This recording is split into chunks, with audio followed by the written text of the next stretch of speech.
Kevin Gallagher was out early this morning. And Kevin, the roads were rough, but luckily you could say this storm hit in the middle of a vacation period for many. Yeah, for a lot of people coming into work today, of course, the conditions were really tough, but at least there were less people on the roads. However, there were still several accidents on highways out there, and it's really difficult for a lot of people because of the tough road conditions. Of course, right now we are getting word that there have been some highway closures. You got to watch out for the 20 eastbound ramp going on to the 15 south, and of course also the 13 to access the 20 is also closed. And a big one right now is getting to the airport. The 20 onto the 520 is closed to the airport, so a good alternative is to take sources to Cardinal. But I mean, I was downtown earlier talking to some people trying to get to work. Many said that they were some of the few people in their office alone, and I was actually proud of a lot of Montrealers embracing the winter, telling me that they're happy to see the snow. But of course, many others had a real tough time getting into work. This is not nice for the regular time. For the Christmas period, it's good because less people on the roads and everything.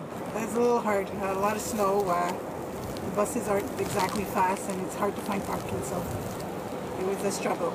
I don't love it, but it's winter, so we have to get used to it, don't we? And also there was some video that was sent in by a CTV viewer earlier of a bus having some real trouble getting going in Lachine at 10th and Provost. Of course, the driver, the wheels spinning. It was a real sight to see, and it was a sight seen all over the city, and we should expect to get a lot more weather like this today. Environment Canada says we can expect conditions like this all day. This is part of a large system that's been hitting the United States and parts of Canada as well, Toronto, and of course now it's moving east towards the Maritimes and the U.S. eastern seaboard. But, you know, real tough conditions. We should see another 30 to 35 centimeters of snow, 30 to 35, accumulation today in Montreal, and even more in the South Shore and the Laurentians, and it's 20 centimeters, in the Laurentians. That bus video, seeing that just everywhere today. And Kevin, you actually managed to get to the airport earlier this morning. What's the scene like there?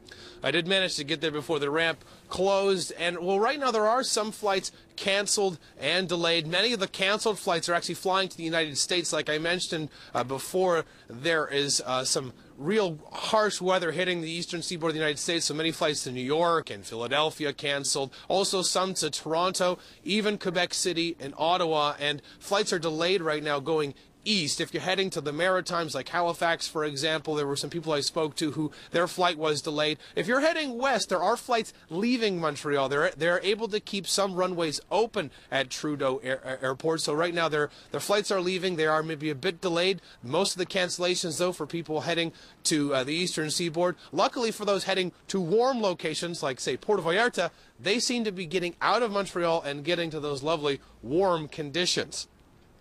I can't even imagine how a plane's taking off in this weather. Thank you very much. Kevin Gallagher on the snow in Montreal. Kevin Gallagher was with 80 U.S. expatriates to watch the debate at Hurley's Pub tonight. So Kevin, room was full of Obama supporters.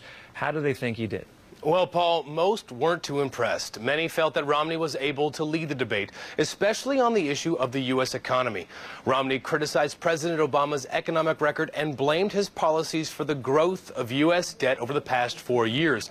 Now, both candidates spoke about the importance of a successful middle class as the engine that will lead to a stronger U.S. economy. Now, Obama's supporters at Hurley's Pub were left wanting a little bit more. There's a lot of points that he's kind of avoiding that could be made. I feel like the way politics are in America right now, he's incapable of actually making a lot of good points. I think Obama seems more prepared. I think Romney's just going over his talking points again. I mean, how many times did he say 712 billion to use up time back there? I think there's a concern that Obama might appear a bit too cool. And I think Romney is trying really hard to look more personable as well. Now, I also had a chance to speak with Concordia University professor Graham Dodds. He says that the debate was not very memorable, but Mitt Romney looked like a presidential candidate. For Professor Dodds, Romney won the economic part of the debate, but Obama was able to come back and present strong points in defense of Obamacare. No, I don't think there are any huge points one way or the other. No incredible zingers or ways in which one candidate was made to seem a lot more attractive to voters or just stumbled badly. So no, I think kind of a draw all around, but overall maybe a little bit of advantage for Governor Romney.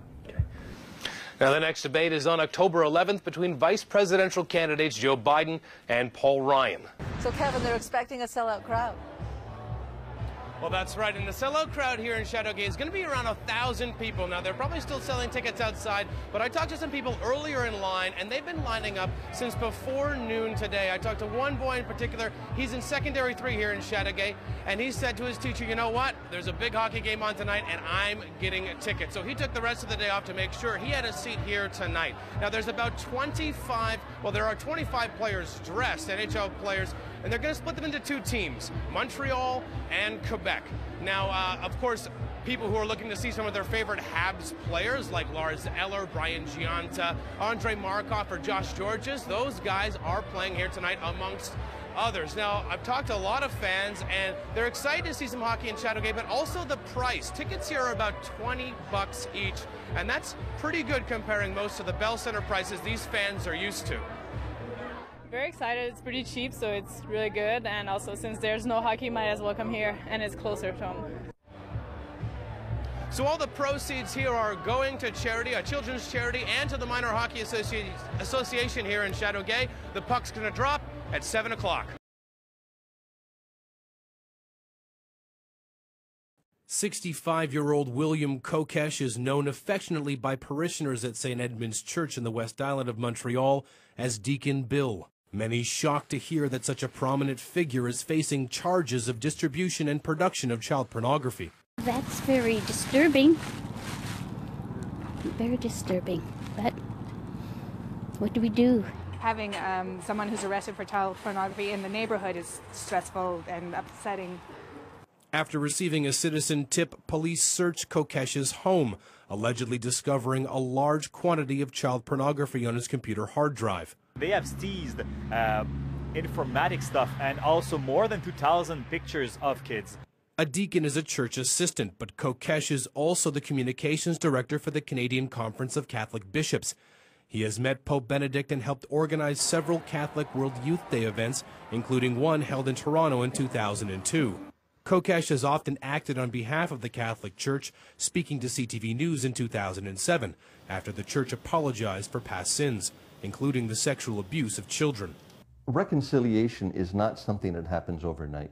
Healing takes time. Kokesh is married with adult children, and his reputation in the community as some of the faithful reserving judgment. A lot of false allegations, and it's only once they've had their day in court that we know whether or not it's true, and there's enough evidence to support the allegation. Kokesh appeared before a judge through video conference today, but did not enter a plea.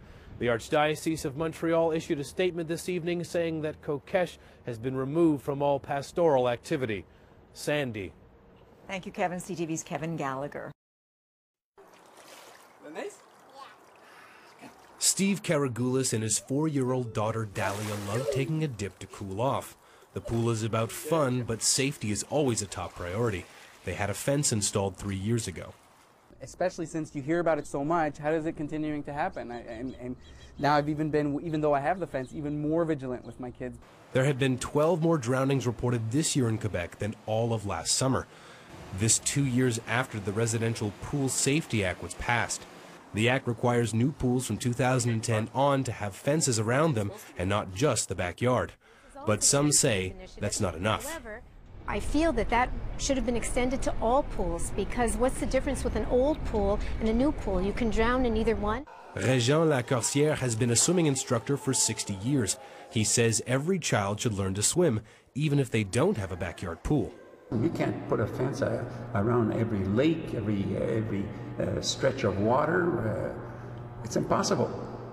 So it still gets back to the parents of watching your kids.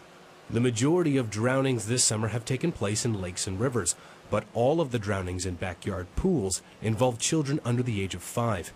Karagoulis has started a company called Safety Guard to help others install fences around their pools. But he says the most important safety tip, always watch your children when they're near water. There are rules that you have with your kids that you can bend, and around the pool the rules don't get bent. Supervised swimming to prevent a tragedy. Kevin Gallagher, CTV News. The girls on Les Suprêmes synchronized skating team are ahead of the curve.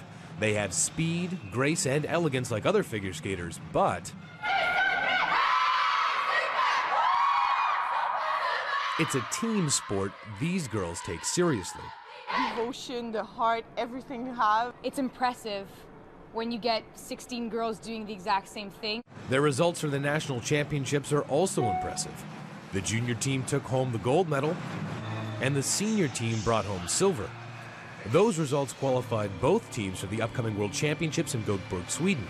The girls are staying humble and not letting their recent success go to their heads. Throughout the year, we really focus on our performance and our skating and not on the medals. We just want to have two amazing performances that we'll remember forever. Both teams train in Saint Leonard under head coach Marilyn Langlois. With two teams at a world level, you've got to ask, what's she putting in their water? I think it's not a question of water. I think it's a question of really hard work. You think I can have a try on the team? I've always wanted to go to Sweden.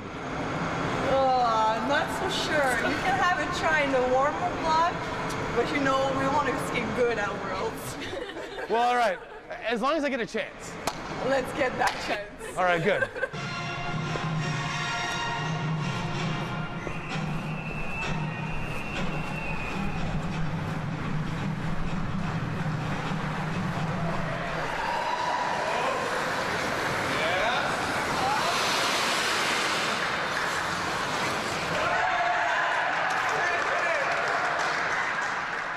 Nobody told me about the spin at the end. They told me I wasn't bad for my first try, but I'm not ready for Worlds yet.